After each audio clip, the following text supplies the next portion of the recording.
The BJP has called the Congress not just the New Muslim League, but has also said that they have got down to fulfilling the agenda of the PFI. But is that really the case? Let me take this across, in fact, to Member of Parliament from Karnataka, Tejasvi Surya.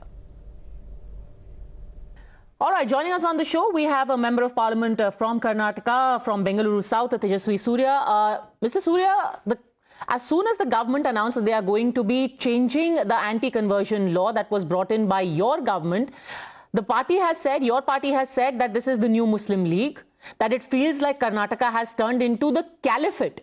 Isn't that a bit extreme reaction to say that, you know, by rolling back one law, Karnataka has turned into the caliphate?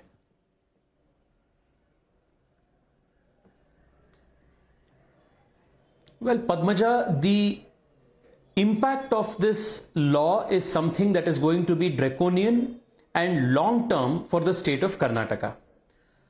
My request to you is to please question the Congress party and the Chief Minister as to why they want to repeal this law which prohibits coercive, fraudulent conversion in the state.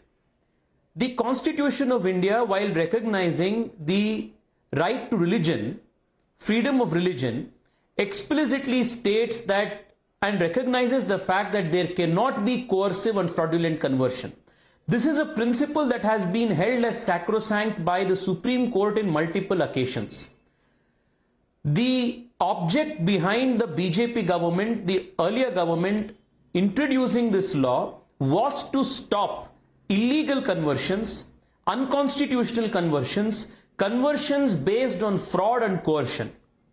The only logical conclusion that one can draw on the Congress party's decision of withdrawing or repealing this act that prohibits illegal and coercive conversion is that the Congress party wants to very mischievously and dangerously alter the demography of Karnataka by supporting the missionary industry, by supporting and furthering the agenda of organizations like the PFI, which want to see a demographic change in not only the state, but the rest of the country as well.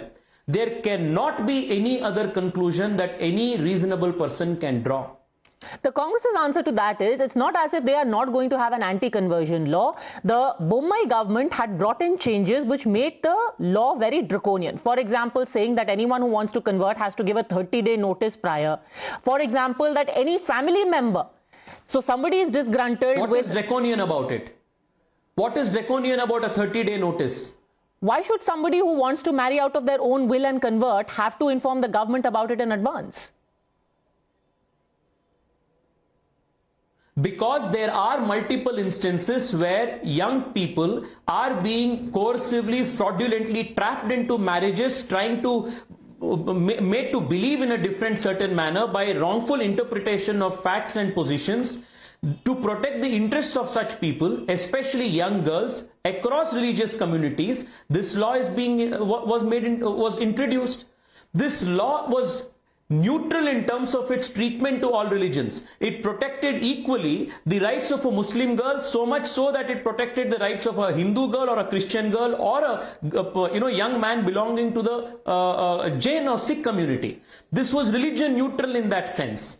What is draconian about a requirement which says that you must give 30-day notice before you want to convert? This is very, very clear, Padmaja. I have been saying this earlier. This government in Karnataka, the way it has been functioning the last 30-40 days, shows two things very clearly. In its economic agenda, it is Marxist inspired, and in its social agenda, it is Mullah inspired. This is a Mullah-Marxist government in Karnataka.